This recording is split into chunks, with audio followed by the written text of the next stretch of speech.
Selamat pagi, mari kita belajar bahasa Indonesia di kelas 8 ini dengan tema teks berita. Jangan lupa berdoa ya, dan tetap selalu semangat. Saksikan video berikut ini. Pagi anak-anak, kita kembali lagi dalam pelajaran bahasa Indonesia. Di kelas 8 ini Bu Rara ingin menjelaskan secara keseluruhan mengenai penayangan video yang sudah Ibu sampaikan ke kalian melalui KineMaster yang kalian lihat bisa akses melalui YouTube, baik itu YouTube sekolah maupun YouTube pribadi Bu Rara. YouTube sekolah boleh kalian subscribe di Sekolah Mulia Kencana ya. Nah, setelah itu, Bu Rara sudah memberikan kalian PowerPoint. Nah, sekarang Bu Rara tambahkan satu lagi biar lebih jelas mengenai teks berita ini, ya, melalui video pengajaran langsung yang dilakukan oleh Bu Rara. Bu rasa kalian akan lebih fokus dan lebih mengena ke hati saat Bu Rara menjelaskan. Yuk kita simak bersama-sama. Teks berita, ya, seperti kalian sudah lihat di tayangan PowerPoint, Bu Rara sudah menayangkan dua orang presenter berita, di mana mereka sedang memberitakan sebuah hal yang paling fenomenal pada saat ini, yaitu mengenai pandemi corona. Ya, pandemi corona ini membawa banyak sekali dampak kepada masyarakat, terutama dalam bidang pendidikan. Kita tahu bersama tidak adanya sekolah tatap muka, ya, yang diadakan adalah sekolah jarak jauh atau yang lebih terkenal dengan istilah home learning atau sekolah online. Nah, dari sini kita bisa mendapatkan banyak sekali informasi. Wah, kalau mau diadakan tatap muka harus masuk ke dalam zona hijau dulu wilayahnya. Kalau zona kuning, oranye dan merah, bahkan hitam, itu tidak boleh diadakan tatap muka, alias tidak boleh masuk ke dalam sekolah. Nah, kalau sudah zona hijau boleh masuk sekolah, tetapi harus ada syaratnya lagi, yaitu orang tua harus setuju dulu bagaimana anaknya boleh sekolah atau tidak. Ya, sekolah tidak boleh asal-asalan memasukkan siswanya, harus ada persetujuan orang tua. Selanjutnya, tetap ikuti protokol kesehatan. Bagaimana kalau nanti zona hijaunya berubah jadi zona kuning, oranye atau merah, maka sekolah tersebut mau tidak mau harus ditutup kembali. Nah, itulah yang disebut sebagai teks berita. Nah, dari sini kalian bisa menyimpulkan definisi dari teks berita itu apa, atau pengertian atau apa yang dimaksud dengan teks berita. Teks berita adalah informasi yang disampaikan kepada khalayak umum. Khalayak umum maksudnya apa, Bu? Publik itu apa, Bu, maksudnya? Bisa kalangan yang tua, bisa kalangan dewasa, bisa anak-anak, segala usia boleh, segala lapisan masyarakat boleh mengakses berita tersebut. Agar apa?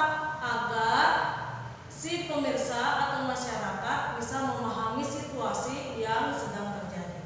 Ya, itulah yang disebut sebagai teks berita. Jadi ingat, teks berita adalah informasi. Informasi bisa berupa apa saja? Yang pertama, informasi bisa berupa hal-hal yang positif tentang fenomena alam. Ya, fenomena alam.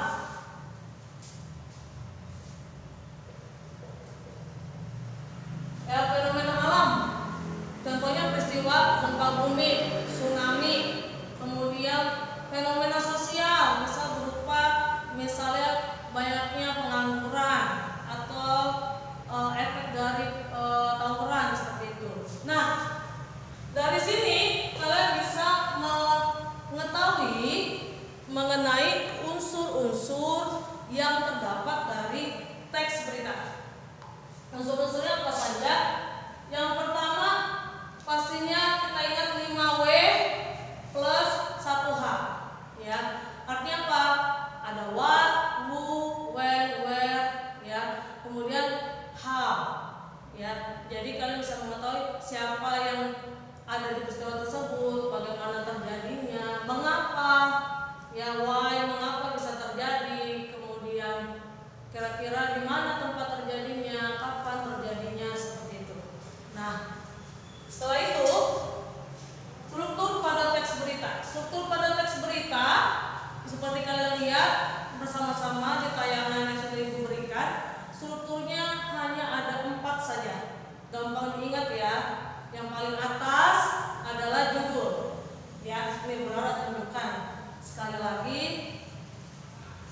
visualisasinya biar kalian paham. Itu ada buku-bukunya di halaman 6 ya, halaman 6. Buka buku kalian di halaman 6 sampai dengan 7. Di sini ada judul para siswa sulap lahan sekolah jadi kebun. Nah, di sini dikatakan ini adalah judul ya. Yang pertama judul, yang berikutnya paragraf berikutnya ini adalah lead.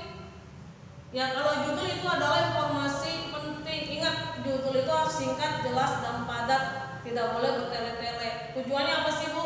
Tujuannya untuk menarik si pembaca ya.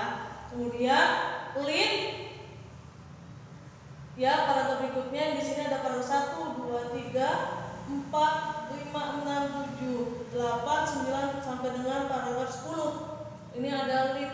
Ini adalah pembahasannya ya, pembahasannya mengenai berita apa yang ingin disampaikan. Lalu berikutnya ada bodinya, badannya.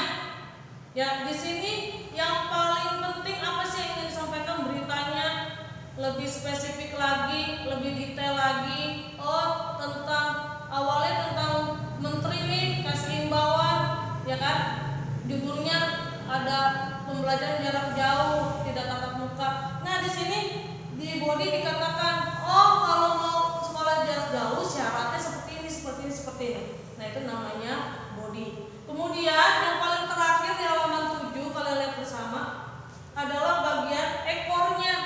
Bagian ekor ini sebenarnya adalah bagian penutup ya, istilah umumnya bagian penutup. Jadi setelah kita menyampaikan, kita memberikan sebuah reaksi ya, memberikan sebuah komentar. Misalnya komentarnya ada Burara jadi presenter atau Burara jadi reporter, Burara tanya, oh bagaimana tanggapan Anda kalau tidak bersekolah selamanya permanen, hanya belajar di rumah saja. Nah, saya tanyakan, Burara tanyakan ke para audiens umumnya seperti itu ya. Paham ya sampai sini ya mengenai struktur teks berita?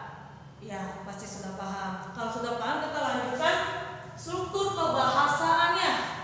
Struktur kebahasaannya di sini ada 7.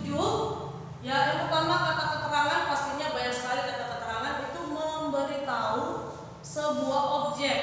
Ya, objeknya seperti apa? Contohnya misalnya waktu, ya, kapan, ya, bisa siang, bisa pagi, bisa sore, bisa malam, bisa hari Senin, bisa tahun 2020, bisa 10 Masehi dan lain sebagainya. Kemudian kata keterangan apalagi? Ya, tentang misalnya perasaan, ya, perasaan kita sedih, senang, terharu, bahagia, gembira dan lain-lainnya, ya. Kemudian kata kerja di sini dibagi dua. Namanya kata kerja berarti melakukan sesuatu hal. Ya, ini ada dua jenis. Yang pertama kata kerja transitif, yaitu kata kerja yang dimana memerlukan objek. Contohnya seperti apa sih? Contohnya, ibu pergi ke pasar. Ya, ada subjek, ada predikatnya, ada objeknya. Kemudian intransitif yang tidak memerlukan objek. Contohnya apa? Ibu pergi. Hanya ada subjek dan predikat saja. Ya. Kemudian konjungsi dibagi lagi menjadi dua, terdapat temporal sederajat dan temporal tidak sederajat.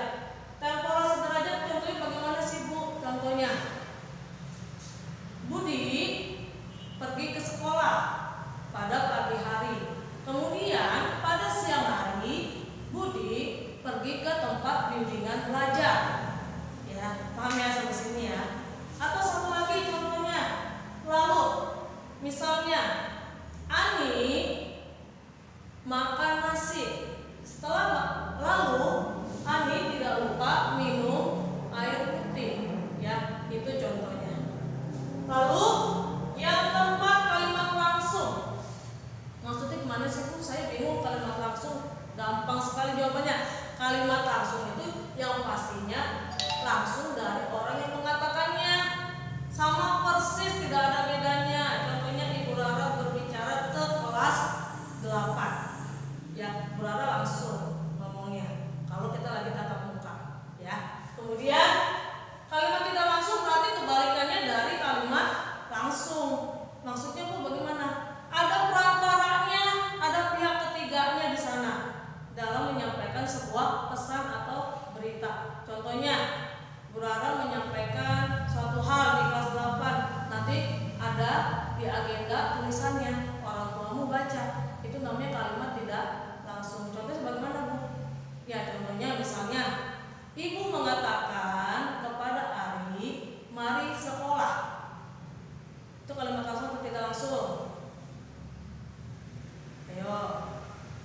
Kalau misalnya Ani berbicara kepada Budi, kemudian disampaikan oleh Ria bahwa Budi nakal, itu kalimat langsung tidak langsung.